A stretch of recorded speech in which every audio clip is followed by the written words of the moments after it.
Hello friends, welcome to new video. चलिए जानते हैं आज के मुख्य समाचार, लेटेस्ट न्यूज, नई जानकारी, एक एक खबर बस आपके काम की। इस वीडियो में अंत तक जरूर बने रहें। चलो देखते सबसे पहली खबर को। योगी के पहुंचने से पहले ही जापान भगवामय हो गया। जय श्री राम के नारे गूंजने लगे। भगवा पताकाओं से पटी सड़कें, क्योंकि यूपी के सीएम योगी के दौरे से पहले जापान भगवा रंग से डूबा नजर आ रहा है। योगी के पहुंचने से पहले राजधानी टोक्यो की सड़कें झंडों से पट गई हैं। माहौल उत्सव बदल गया है। अगली खबर है, बंगाल सब कुछ सह सकता है पर किसी के आगे झुक नहीं सकता। भाजपा पर जम के बरसी ममता। मुख्यमंत्री ममता बनर्जी ने अंतर्राष्ट्रीय मातृभाषा दिवस पर भाजपा सरकार पर निशाना साधा और कहा बंगाल किसी के आगे नहीं झुक सकता है। उन्होंने बंगाल प्रवासी श्रमिकों को कथित उत्पीड़न का मुद्दा उठाया है और सभी भाषाओं के सम्मान पर जोर दिया है। वहीं अगली खबर है, भाजपा की राष्ट्रीय टीम के दिखेंगे मध्य प्रदेश के कई नए चेहरे। पार्टी ने भेजे 15 नाम। भाजपा संगठन की राष्ट्रीय टीम में मध्य प्रदेश के कई नए चेहरे दिखाई दे सकते हैं। प्रदेश संगठन ने राज्य के ऐसे 15 नेताओं के नाम केंद्रीय नेतृत्व को भेजे हैं जो अलग अलग अंचलों से और अभी सत्ता या संगठन में किसी पद पर नहीं है। ये भाजपा के नए राष्ट्रीय अध्यक्ष नितिन नवीन की टीम का गठन होना है। अगली खबर है, उत्तर प्रदेश में तापमान फिर बढ़ने लगा। आगरा में अधिकतम तापमान 30 डिग्री सेल्सियस पार कर गया है और फरवरी अंत तक 32 डिग्री तक पहुंचने की उम्मीद जताई जा रही है। पश्चिमी विक्षोभ के कारण हुई बारिश के बाद अब मौसम शुष्क रहेगा। लखनऊ, कानपुर, मेरठ, गोरखपुर सहित अन्य शहरों में भी तेज धूप और तापमान में वृद्धि दिखाई देने लगी है। वहीं अगली खबर है, काशी में रंग भरी एकादशी। बाबा विश्वनाथ के गौन उत्सव पर पीढ़ियों से निभाई जा रही अनोखी परंपराएं। काशी में रंग भरी एकादशी को बाबा विश्वनाथ की नगरी में मां गौरा का गौना कराने निकलते हैं। महाशिवरात्रि के बाद इसकी तैयारियां शुरू हो जाती हैं। कई परिवार पीढ़ियों से बाबा के लिए पगड़ी, पान, वस्त्र और देव किरीट बनाने जैसी सेवाएं दे रहे हैं। वहीं अगली खबर, यूपी के इस जिले में 23 फरवरी को लगा रहा रोजगार मेला। फ्लिपकार्ट, मंत्रा जैसी कंपनियां ली भाग। नौकरी पाने का रहा सुनहरा मौका। शामली में 23 फरवरी को सेंट आरसी ITI परिसर में रोजगार मेले का आयोजन किया गया। जिला सेवा योजन कार्यालय द्वारा आयोजित इस मेले में फ्लिपकार्ट, मंत्रा जैसी ई-कॉमर्स कंपनियां भाग लिया। 10वीं 12वीं ITI पास या 18 से 35 वर्ष के युवा technical staff, data entry operator, warehouse associate जैसे पदों के लिए आवेदन किए गए। चयनित अभ्यर्थियों को आकर्षक वेतन और अन्य सुविधाएं मिलेंगी। वहीं अगली खबर, इंतजार की घड़ियां हुई खत्म। दिल्ली देहरादून ग्रीनफील्ड हाईवे को लेकर आया बड़ा नया अपडेट। इस दिन हो सकता है उद्घाटन। देहरादून ग्रीनफील्ड हाईवे का उद्घाटन 13 मार्च को संभावित किया गया है। NHAI चेयरमैन संतोष यादव ने हाईवे का निरीक्षण कर बड़गांव इंटरचेंज पर अधूरे काम को जल्द पूरा करने के निर्देश दिए हैं। वहीं अगली खबर है, बजट के जरिए वोट बैंक साधने की तैयारियां। बुजुर्ग, महिला, दिव्यांग पेंशन में इजाफा हो गया है, लेकिन सरकार आपको बता रही कि अप्रैल महीने से बढ़ी हुई पेंशन देगी। ये कदम प्रदेश में गरीब कल्याण और वोट बैंक मजबूत करने के लिए रणनीति का हिस्सा माना जा रहा है।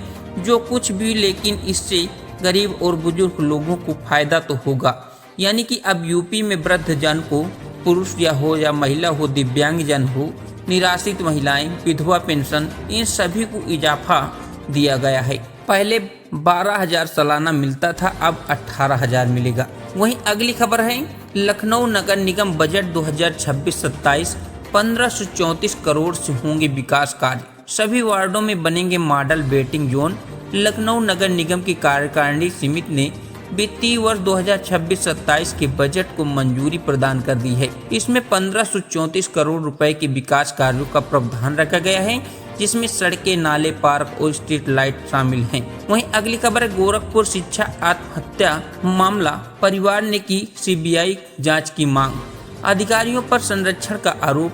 शिक्षक कृषक मोहन सिंह के परिवार ने उनकी आत्महत्या के मामले में सीबीआई जांच की मांग की है। परिजनों का आरोप है कि शिक्षा विभाग के उच्च अधिकारियों को संरक्षण भ्रष्टाचार का खेल चल रहा था और पुलिस व प्रशासन निष्पक्ष जांच की उम्मीद जताई है। वहीं अगली खबर, निवेश और कौशल विकास को मिलेगी नई गति, शीर्ष राजनीतिक नेतृत्व के साथ करेंगे बैठक। मुख्यमंत्री योगी आदित्यनाथ सिंगापुर यात्रा पर, जिसका उद्देश्य उत्तर प्रदेश और सिंगापुर के बीच आर्थिक सहयोग, संस्थागत साझेदारी और निवेश को बढ़ावा देना।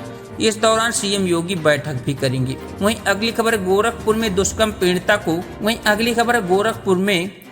पीड़िता बच्ची बीआरडी रेफर, आज दर्ज होगा बयान। गोरखपुर में शादी समारोह के दौरान 8 वर्षीय बच्ची से दुष्कर्म मामले की पुलिस ने जांच तेज कर दी है। पीड़ित बच्ची की हालत गंभीर है और उसे बीआरडी मेडिकल कॉलेज रेफर कर दिया गया है। सोमवार को बच्ची के बयान दर्ज होगा और डीएनए सैंपल लिए जाएंगे।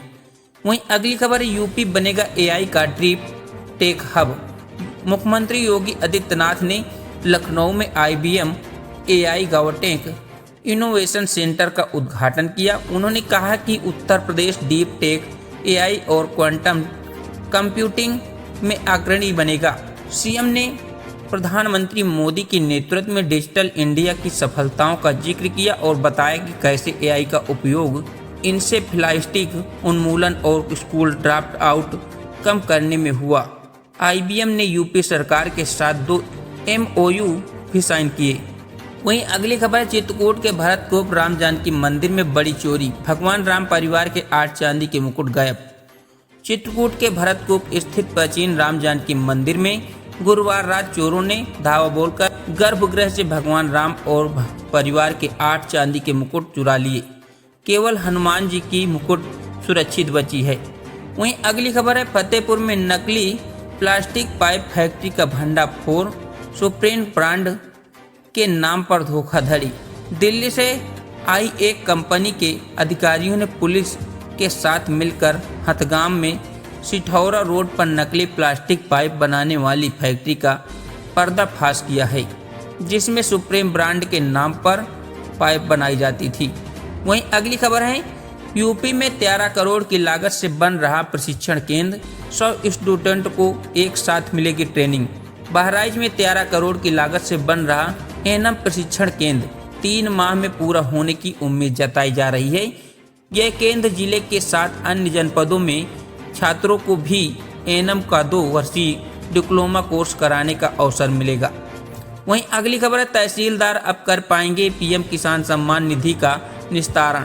तहसीलदार स्तर पर होगा इसका समाधान, क्योंकि प्रधानमंत्री किसान सम्मान निधि योजना की शिकायतों के निस्तारण की प्रक्रिया सरल हो गई है। किसानों को अब उप कृषि निवेशक कार्यालय में नहीं जाना पड़ेगा, मतलब कि इधर उधर उन्हें नहीं भटकना पड़ेगा। तहसीलदार ही आपका काम कर देगा। अपनी लॉगिन आईडी से तहसील स्तर पर भूमि संबंधी तकनीकी समस्याओं का समाधान आप कर पाएंगे। इससे लगभग 75 लाख किसानों के वरासत बंटवारा और केवाईसी जैसी दिक्कतों के लिए जिला मुख्यालय के चक्कर नहीं लगाने पड़ेंगे। वहीं अगली खबर, अयोध्या में मुख्यमंत्री आदित्यनाथ के विजन के तहत रामकथा पार्क में एक आधुनिक पर्यटक आवास गृह का निर्माण तेजी से चल रहा है। 34 कमरों वाला यह G+3 भवन बढ़ते श्रद्धालुओं और पर्यटकों को आरामदायक व किफायती ठहरने की सुविधा मिलेगी। 2421.8 लाख रुपए की लागत से बन रहा यह गेस्ट हाउस L&T द्वारा निर्मित किया जा रहा है, जो राम मंदिर के बाद बड़ी पर्यटकों की संख्या के लिए महत्वपूर्ण है। वहीं अगली खबर है, बंगाल की सत्ता से टीएमसी को बाहर करने का प्रयास जारी। बंगाली समाज को जगाएंगे बीजेपी के सांसद जगन्नाथ सरकार। बीजेपी एमपी जगन्नाथ सरकार अलग राज्यों में रहने वाले बंगाली समाज को आगामी विधानसभा चुनाव के पश्चिम बंगाल पहुंचाने का आह्वान कर रहे हैं। वहीं अगली खबर है, सपा अध्यक्ष अखिलेश यादव ने यूट्यूबर शिक्षक नवीन शर्मा को कराया पार्टी में शामिल। समाजवादी पार्टी के अखिलेश यादव ने रविवार को नवीन शर्मा सहित कई प्रधान ब्लॉक प्रमुख के साथ साथ 50 से अधिक लोगों को पार्टी में सदस्यता दिलाई और पार्टी को आगे बढ़ाने की उम्मीद जताई। 2027 के चुनाव की जीत की पहल की। वहीं अगली खबर है, अब नए स्मार्ट मीटर कनेक्शन के लिए 6000 की जगह देना होगा सिर्फ 2800। बिजली विभाग की बड़ी जानकारी। अमेठी में नए बिजली कनेक्शन के लिए स्मार्ट मीटर शुल्क में बड़ी कटौती की गई है। पहले 6000 रुपये लगने वाला ये शुल्क अब घटा करके 2800 रुपये कर दिया गया है। इससे नए कनेक्शन लेने वाले उपभोक्ताओं को काफ़ी राहत मिलेगी। वहीं अगली खबर है, यूपी के इस जिले में 75 लाख की लागत से बनेगा पैटून पुल।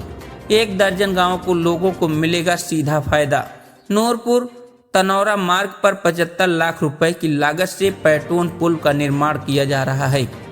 ये पुल नूरपुर तनौरा समेत 5 गाँव को किसानों को यमुना पार खेतों तक पहुंचाने में मदद करेगा। वहीं अगली खबर है, गंगा एक्सप्रेसवे पर स्टंटबाजों पर रील बनाने वालों की खैर नहीं होगी, सीधे दर्ज होगा मुकदमा, वाहन भी होगा सीज। यूपीडा ने निर्माणाधीन गंगा एक्सप्रेसवे पर बाइक स्टंट रील बनाने वाले और तेज गति से वाहन चलाने वालों के खिलाफ सख्त कार्रवाई के निर्देश दिए गए हैं। अब ऐसे लोगों पर मुकदमा दर्ज होगा और वाहन भी सीज किए जाएंगे। वहीं अगली खबर है, न्यू नोएडा की तर्ज पर प्रयागराज में हाईटेक टाउनशिप, भूखंड और फ्लैट की सुविधा, किसानों की जमीन का 4 गुना मिलेगा मुआवजा। प्रयागराज विकास प्राधिकरण पीडीए झूसी क्षेत्र में न्यू नोएडा की तर्ज पर हाईटेक टाउनशिप बनाएगा। लगभग 1500 बीघा जमीन का अधिग्रहण किया गया है, जिससे प्रयागराज और आसपास के जिलों में लोगों को प्लाट व फ्लैट खरीदने को मौका मिलेगा। वहीं अगली खबर है, युग्नों में प्रवेश की अंतिम तिथि फिर बढ़ी। अब 28 फरवरी तक कर सकते हैं आवेदन। युग्नी में प्रवेश की अंतिम तिथि 28 फरवरी तक बढ़ा दी गई, जिससे छात्रों को राहत मिली। अब छात्र 28 फरवरी तक आवेदन कर सकते हैं। तो दोस्तों, ये थी आज की 25 बड़ी खबरें। अगर आपको हमारी न्यूज़ पसंद आई है तो वीडियो को लाइक करें, ज़्यादा से ज़्यादा शेयर करें, साथ ही चैनल को सब्सक्राइब करके बेल आइकन प्रेस कर दें। धन्यवाद।